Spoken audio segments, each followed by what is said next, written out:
Affordable housing has been a highly discussed topic in Las Cruces for some time, but questions have been raised from local lawyers and nonprofits about the number of people being taken to court for evictions. Since August of 2021, at least 115 people have been taken to court, but people like Winter Torres, the founder of the New Mexico Eviction Prevention and Diversion Program, says that there are ways that evictions could be limited.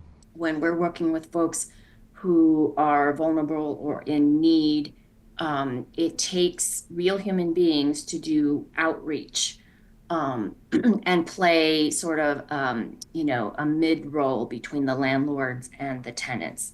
And those can be highly successful, but,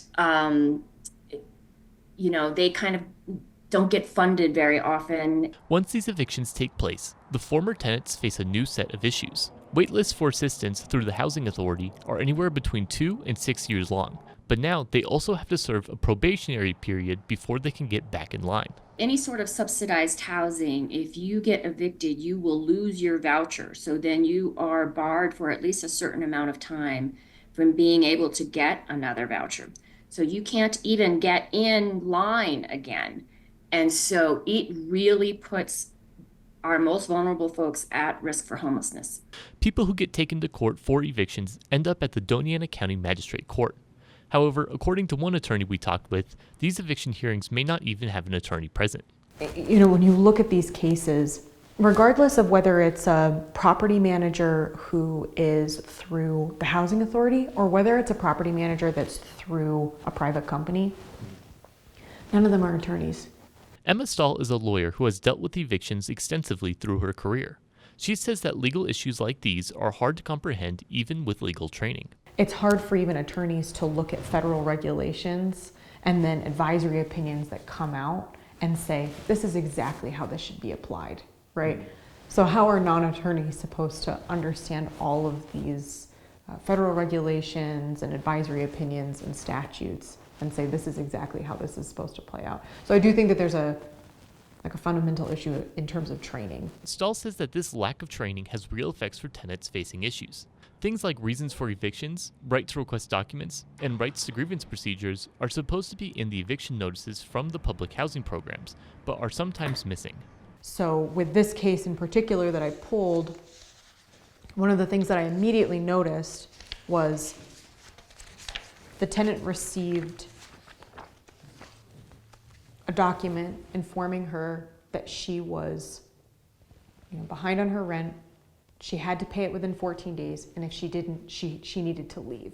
And the item omits, the notice omits several items within the lease, even that they require themselves to inform the tenant of. The procedural issues do not end there. The managers of the public housing property are also required to inform tenants that they are being charged with a late fee no later than the beginning of the next month. According to Stahl, this does not always happen and can cause tenants to owe hundreds of dollars without notice.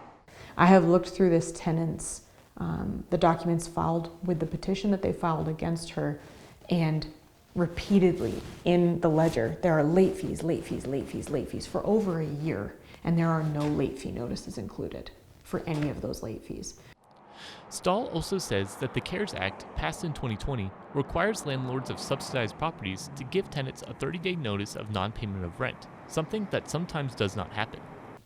I have not seen Mesilla Valley Public Housing Authority provide tenants with that 30-day notice. They're providing a three-day notice saying, hey, you're behind on rent. If you don't pay it, we're going to give you a 14-day notice. And then they give tenants a 14-day notice. So I would argue in court that there are severe notice deficiencies, and this is something that we repeatedly see. The Mesilla Valley Public Housing Authority just underwent a leadership change, with former Executive Director Juan Oliveira retiring after 20 years. Currently, Interim Executive Director Elizabeth Garcia has taken his place. She says that they have been issuing the notices. We must comply with federal, state, and local laws, especially on the tenant. The termination process starts when the tenant fails to comply with the lease agreement, okay?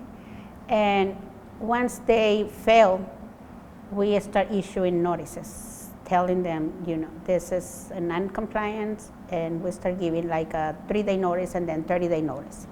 If they don't pay attention to those notices, they don't come forward, they don't come and talk to their specialist, then we go to the court, and the court will issue, if we win the case, an eviction notice. For many of their properties, like Desert Hope Apartments, where, according to court documents, a woman was taken to court for not paying $183 in rent, the housing authority hires private property managers. We don't have anything to do with their eviction process. It's like private landlords. We don't tell them what to do. They have to follow, though, the state and local laws. While evictions can be more common in housing authorities than private housing providers, Attorney Winter Torres says that not all evictions are unnecessary, but improvement still needs to be made. And sometimes, sometimes evictions are completely justified. But we would prefer definitely to get in there and see what's going on. And at a minimum, maybe if they're going to have to be evicted, secure a shelter bed or figure out what we're going to do with this family. According to the Mesilla Valley Public Housing Authority's website, it helps house over 6,000 people, and as demand for affordable housing increases, more people will be needing assistance. For KRWG Public Media, I'm Noah Race.